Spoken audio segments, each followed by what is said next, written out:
마태복음 21장 1절.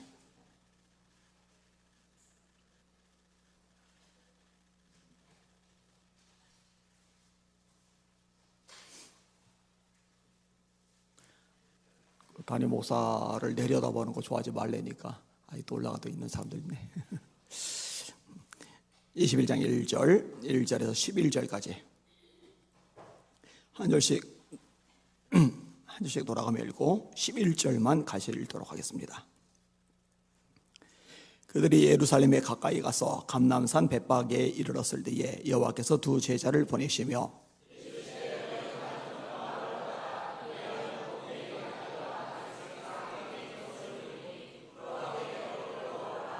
만일 누가 무슨 말을 하거든 주가 쓰시겠다 하라. 그리하면 즉시 보내리라 하시니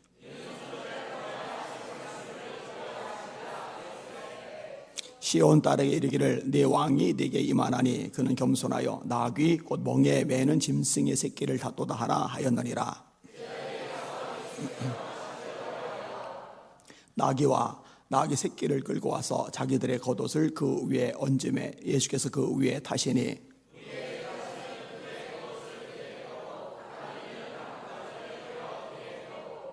앞에서 가고 뒤에서 따르는 무리가 소리 높여 이르되 호산나 다윗의 자손이여 찬송하리로다. 주의 이름으로 오시는 이여 가장 높은 곳에서 호산나 하더라.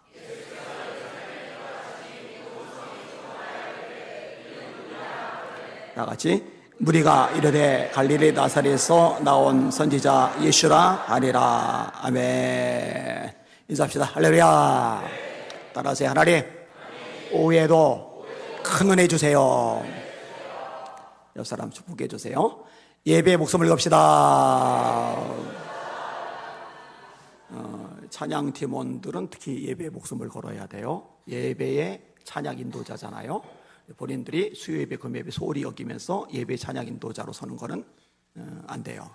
열심을 내세요. 거리가 너무 멀면은 온라인을 하고 예배를 드리도록 하시고, 또 하나 기도를 점점 늘려가셔야 돼요. 그래야 찬양 인도는 어느 정도 되지만 성도들 강력한 하나님의 임재 속에 들어가게 하려면 찬양 팀원들 전체가 기도를 점점 늘려가셔야 됩니다. 그렇게 하시길 바랍니다. 영권 있는 찬양 인도자 되십시오. 격려의 박수 한번 해주시길 바랍니다. 네.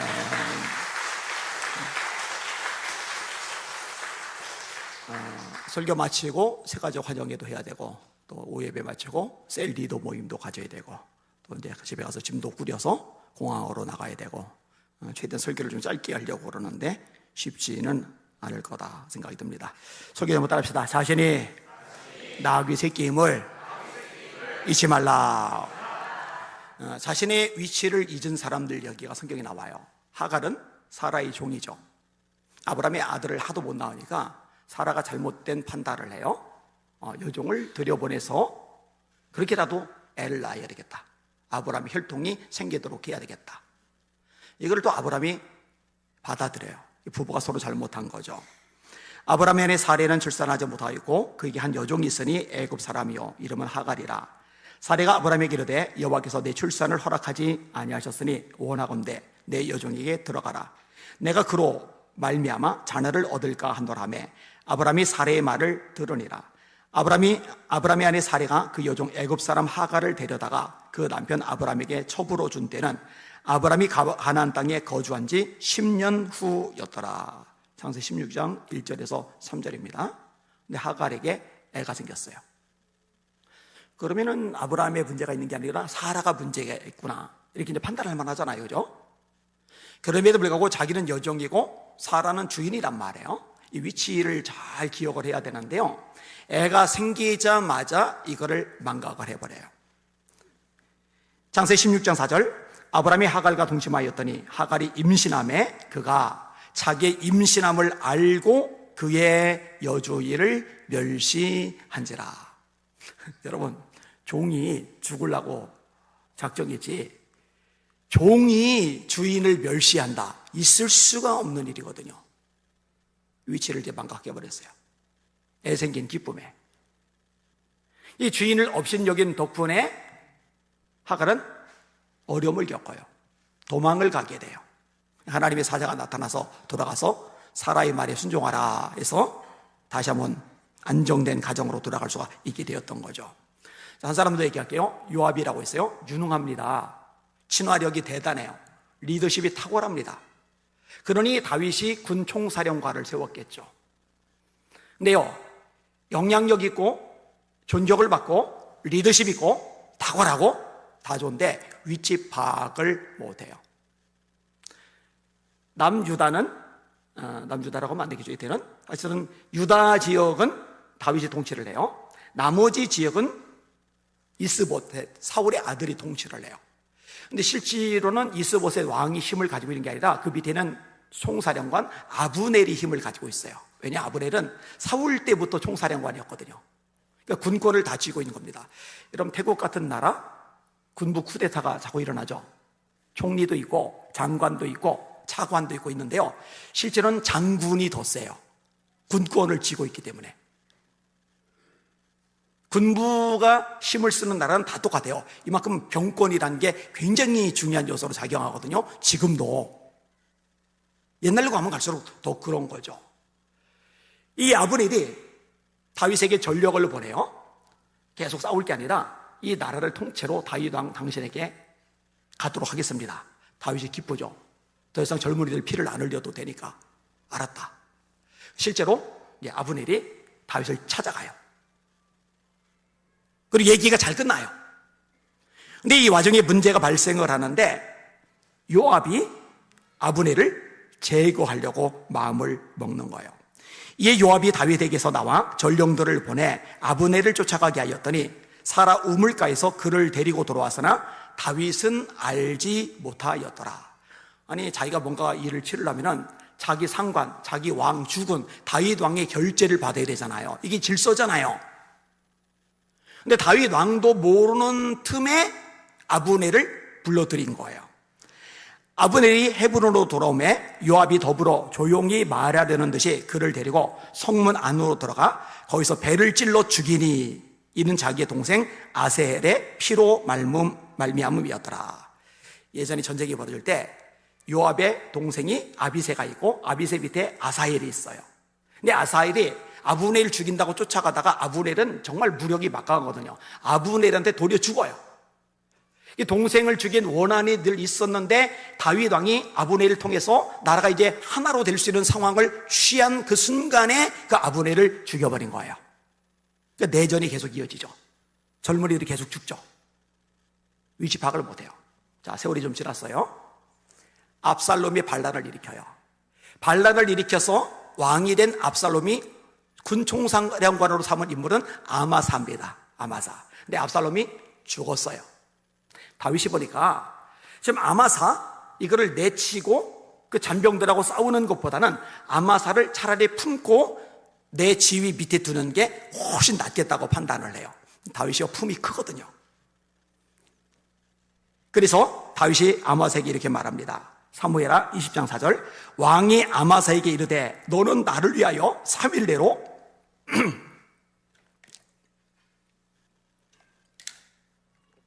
유다 사람을 큰 소리로 불러모으고 너도 여기 있으라 하니라.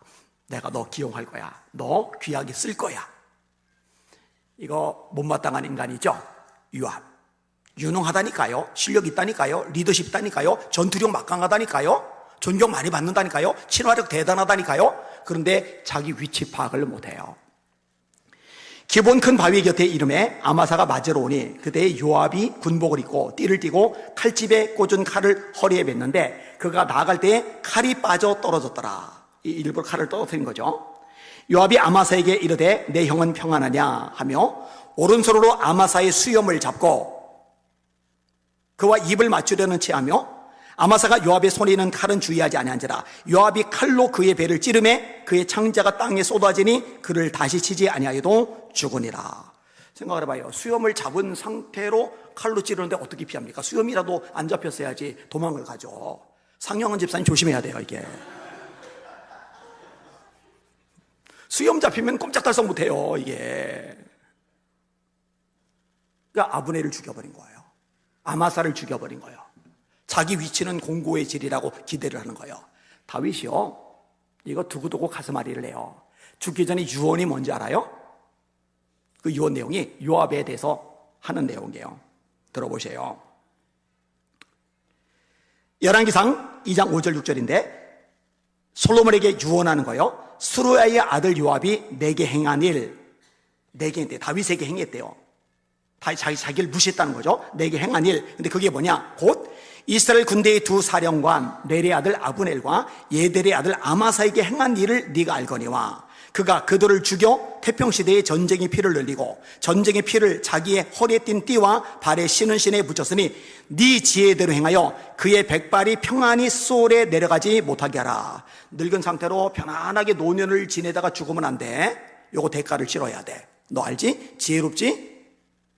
요압을 제거해. 여러분, 이게 다윗의 유언이었어요. 솔로몬이 왕이 되었어요. 어떤 사람이 솔로몬 왕에게 아뢰되 요압이 여호와의 장막으로 도망하여 제단 곁에 있나이다. 솔로몬이 여호야다의 아들 분하야를 보내며 이르되 너는 가서 그를 치라. 분하야가 여호와의 장막에 이르러 그에게 이르되 왕께서 나오라 하시느니라. 그가 대답하되 아니라 내가 여기서 죽겠노라. 분하야가 돌아가서 왕께 아뢰어 이르되 요압이 이리 내게 대답하더이다. 왕이 이르되 그의 말과 같이 하여 그를 죽여 묻으라. 요압이 까닭 없이 흘린 피를 나와 내 아버지 집에서 네가 제하리라. 여호와께서 요압의 피를 그의 머리로 돌려보내실 것은 그가 자기보다 의롭고 선한 두 사람을 쳤음이니. 또 나와요. 두 사람. 곧 이스라엘 군사령관 넬의 아들 아브넬과 유다 군사령관 예델의 아들 아마사를 칼로 죽였음이라. 이 일을 내 아버지 다윗은 알지 못하셨느니라. 위치 파악을 해야죠.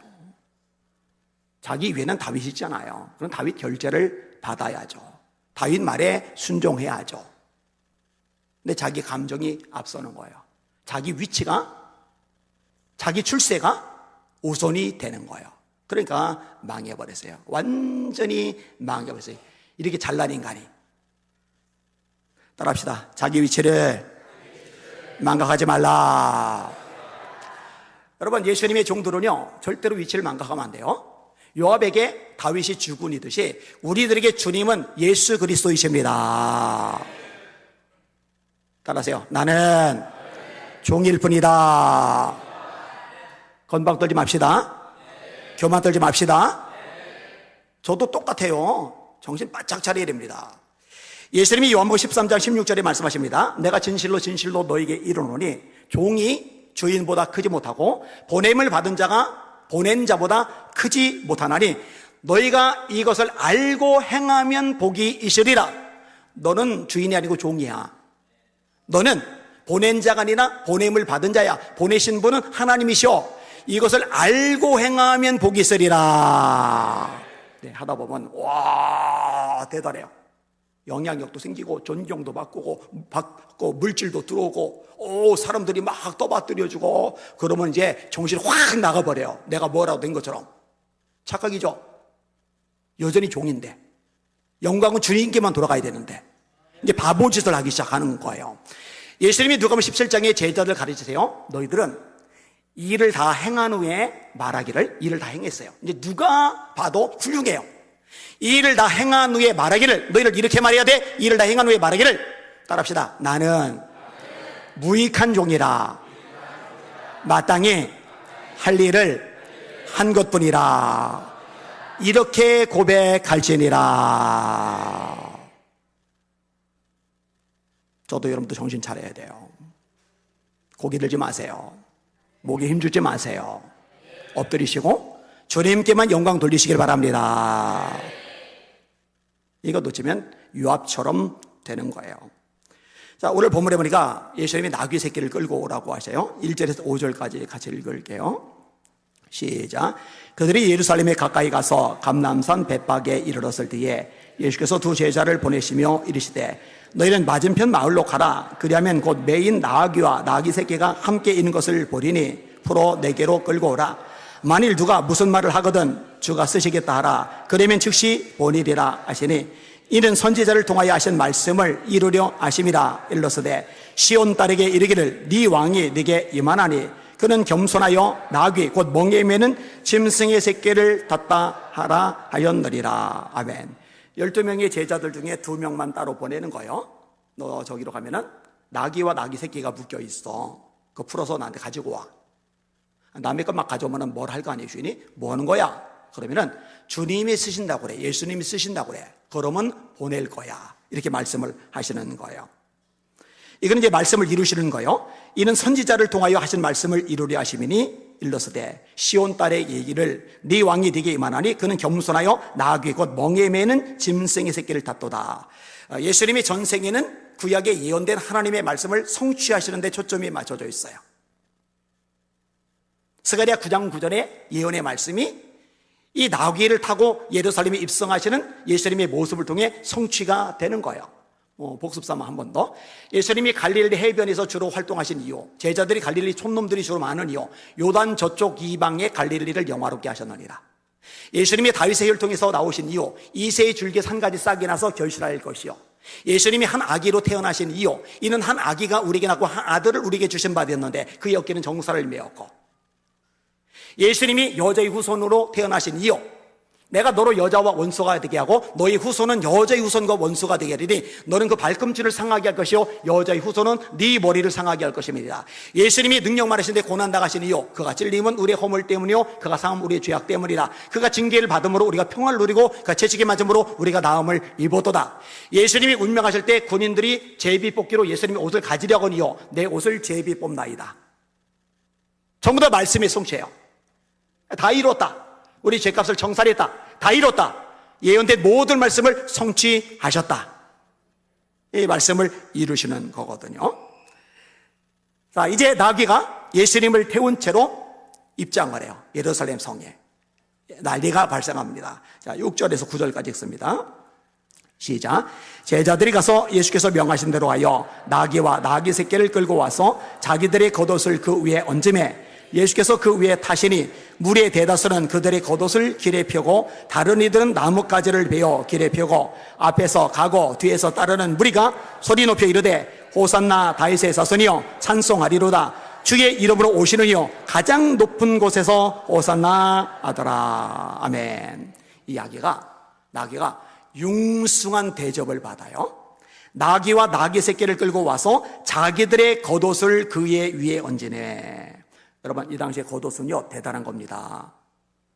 조금 전에 제가 인용을 했지만 예수님이 십자가에 운명하실 때 예수님의 옷, 사형수의 옷을 로마 군인들이 서로 가지겠다고 제비를 뽑아요. 로마 군인은 황제가 월급을 줘서 형편이 괜찮은데도 사형수의 옷을 가지겠다고 제비를 뽑아요. 요즘 우리나라 사람들은 이해 못합니다. 사형수의 옷을 누가 주면은 그거 태워버립니다. 아니면 재활용통에 집어넣습니다. 재수없게 사형수 죽은 사람 옷을 내가 왜 입어? 죽은 거 옷 안 좋아해요. 근데 사형당에 죽은 사람의 옷도 서로 가지려고 제비를 뽑을 만큼, 그리고 또 황제에게 월급 받건 그만큼 형편이 괜찮은 사람들이 제비 뽑을 만큼 그 당시에 옷은 가치가 높아요. 지금 우리들의 옷 개념하고는 달라요. 예수님의 말씀 중에 마태복음 5장이죠. 속옷을 가지고자 하는 자에게 겉옷까지도 내어주며. 여러분, 누가 남의 속옷을 탐냅니까? 정민 집사, 내 팬티 줄까? 내 팬티 줄 테니까 갑오로 보관할래? 더럽잖아요. 생각만 해도 구역질 나잖아요. 냄새나게 속옷을.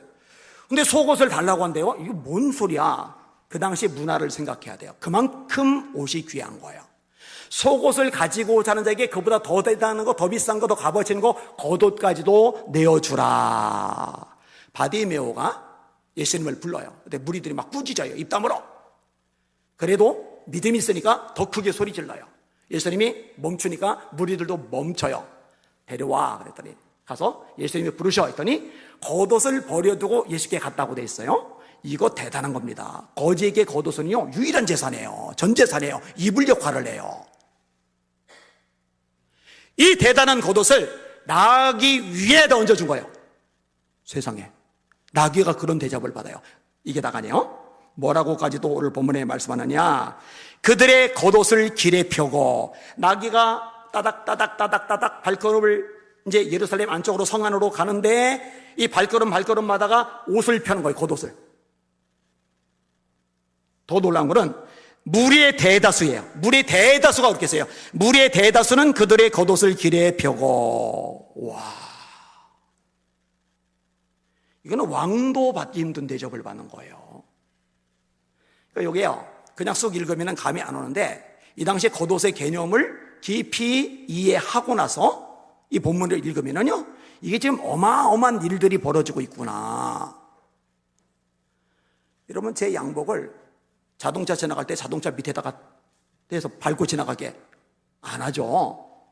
이 양복보다 그 당시 더 귀한 겉옷을 나귀가 밟고 지나가도록 무리의 대다수가 겉옷을 길바닥에 폈다. 무리의 대다수가.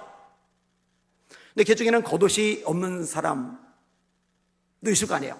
아니면 겉옷을 바닥에 깔았지만 더 하고 싶은 사람이 있을 거 아니에요. 그들은 어떻게 하느냐, 다른 이들은 나뭇가지를 베어 길에 펴며, 게다가 어마어마한 환호성, 앞에서 가고 뒤에서 따르는 무리, 엄청난 무리, 소리 높이 이르되 호산나 다윗의 자손이여 찬송하리로다. 주의 이름을 오시느니여 가장 높은 곳에서 오산나더라. 이때 말이에요, 나귀 새끼가 깝죽거린다고 생각을 해보세요. 야, 나는 위대한 나귀야. 나는 정말 기가 막힌 나귀야. 자, 다른 나귀 새끼들 짚어! 야, 니들 겉옷 깔고 지나가 본 적 있어? 니들 수많은 군중들이 애워싼 경험해 본 적 있어? 야, 니들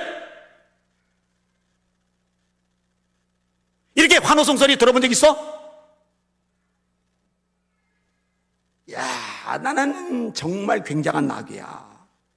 아니죠. 왜 이런 대접 받았냐? 따라합시다. 예수께서 그 위에 타시니. 여러분, 영광은 예수님 홀로 받으셔야 됩니다. 누군가가 영광 받을 만한 상황에 놓인다면은 내가 잘나서가 아니라, 내가 대단해서가 아니라, 내가 위대해서가 아니라 예수님을 모시고 있기 때문에 그 덕을 보고 있는 것이니, 그때 겸손하게 엎드려서 주님 홀로 찬양 받으세요, 주님 홀로 경배 받으세요, 주님 홀로 영광 받으세요, 이렇게 돼야 될 줄 믿습니다. 이 나귀 새끼는요, 제가 늘 묵상하는 것들이에요. 제가 알려주면 알려줄수록, 영향력이 생기면 생길수록, 사람들에게 대접을 받으면 받을수록 끝없이 되새기는 것. 너는 나귀 새끼야. 얼마 전에 우리 교회 제이 집사님이 BBQ 했던 것 같은데, BBQ 치킨이 좀 비싸잖아요. BBQ 치킨을 한 마리가 아니라 이렇게 세트를 보내요. 세트를. 우리 가족 넷이서 먹고도 남을 만큼 양이 많아요. 그거 먹으면서 늘 그래요? 아니면 너는 나귀 새끼야. 예수님 때문에 이렇게 성도들이 사랑을 받는 거야. 잊으면 안 돼. 왜냐면 아차하는 순간 까먹거든요. 아니, 목사님, 나귀 새끼가 치킨을 먹습니까? 나는 치킨 먹는 나귀 새끼다. 나귀 새끼다. 필리핀에서 이제 올 때 면세점에서 우리 권사님 한 분이 로션을 사셨어요. 근데 로션을 딱 사놓고 나서 결제까지 하고 나서 이제 제가 이제 걸렸대요. 근데 제가 걸렸는데 하필 아내가 앞에 나타난 거예요. 그래서 그거를 아내한테 전달. 그래서 그걸 제가 쓰고 있는데 진짜 좋은 스킨 로션이에요. 가격은 비밀. 가격 차마 말 못하겠어요. 근데 내 평생 처음 써보는 엄청 비싼 로션인데 이게 아까운 거예요. 제가 있는 집 아래층에 목욕탕이 있는데 일주일에 2-3번이 공짜예요. 그러니까 저는 이렇게 혈액순환을 시켜야 몸이 덜 아프니까 이 물에 몸을 잠그고 있거든요. 예전에는 그 목욕탕에 있는 로션 안 쓰고 집에 있는 거 썼어요. 목욕탕에 있는 로션 별로 좋은 거 안 갖다 놓거든요. 근데 지금 엄청나게 비싼 로션을 올려놨잖아요. 이거 쓰기가 아까워가지고 요즘은 목욕탕에 있는 로션 바르고 와요, 이렇게. 그리고 목욕탕 안 가는 날만 집에 있는 로션 이렇게 발라요. 오늘은 그 비싼 로션 바르고 왔어요. 좀 태가 다르지 않아요? 네? 뭐가 좀 반짝반짝 빛나지 않아요? 나는 로션 바르는 나귀 새끼다.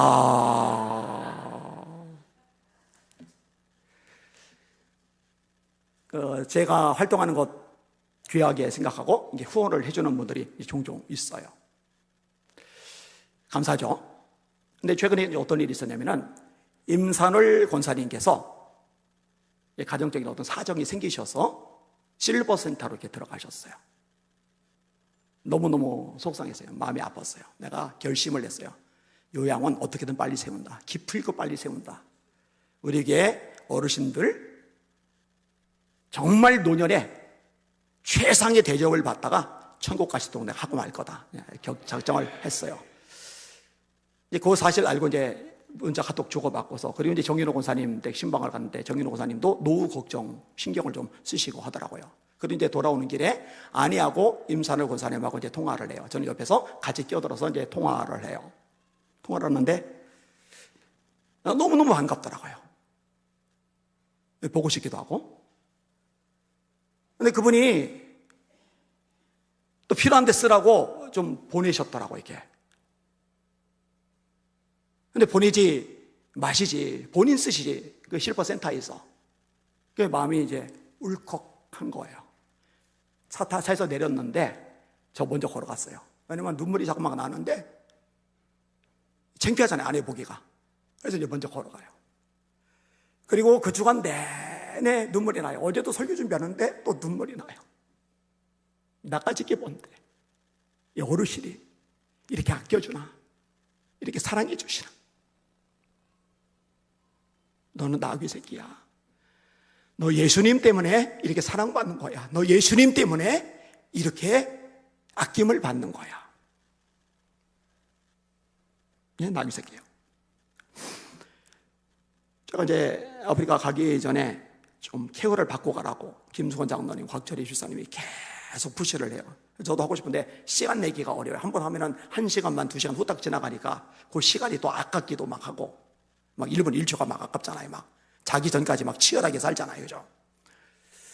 그래도 가기 전에 하자 해서 이제 김수건 장로님한테 이제 받고, 그 다음에 김주건 장로님이 하면서 또 전화를 해서 곽 집사님께 이어서 하는데, 뭐 코코넛 오일인가 그 다리에다 바르고서 이렇게 딱 하는데, 거기에 이제 탈이 나서 두드러기 같은 게 생기고 막 가려워요. 화요일날 받았는데 수요일날 막 가려서 굉장히 고생하라고, 목요일쯤 되니까 조금 진정이 돼요. 그리고 이제 금요일쯤 되니까 이제 약간 도돌도돌하고 그래도 좀 나아졌어요. 근데 금요일날 또 이제 한번 받았는데 곽 집사님을 또 이제 부른 거예요. 코코넛 오일 때문에 탈 난 줄 알고 코코넛 오일 말고 다른 오일로 발랐는데 그것도 또 탈이 나가지고, 아까 이제 곽 집사님께 보여드렸는데 지금 제 다리가 퉁퉁 부은 데다가 도돌도돌도돌 하고 이게 일어났거든요. 막 가려워요, 가려워. 오늘은 진정됐는데 어제는 막 가려워서 죽는 줄 알았어요. 막 가려서. 그런데요, 짜증이 나는 게 아니라 고마운 거예요.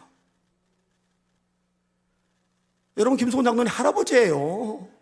우리 각 집사님도 조금 있으면 이제 나이 많아지세요. 그죠? 그런데 그 1시간, 1시간 반, 2시간 그 얼마나 진을 빼가면서 두드러기 있으면 일어난 거 보면서도 막 가려워, 막 긁으면서도 막 감격스러운 거예요. 아우, 가려워라. 아니만 너는 나귀 새끼다. 예수님 때문에 사랑받는 거야. 예수님 때문에 대접받는 거야. 나는 케어받는 나귀 새끼다. 여러분, 저와 여러분 모두 다 마찬가지입니다. 주님의 은혜입니다. 아까 시작된데 은혜로다. 아멘.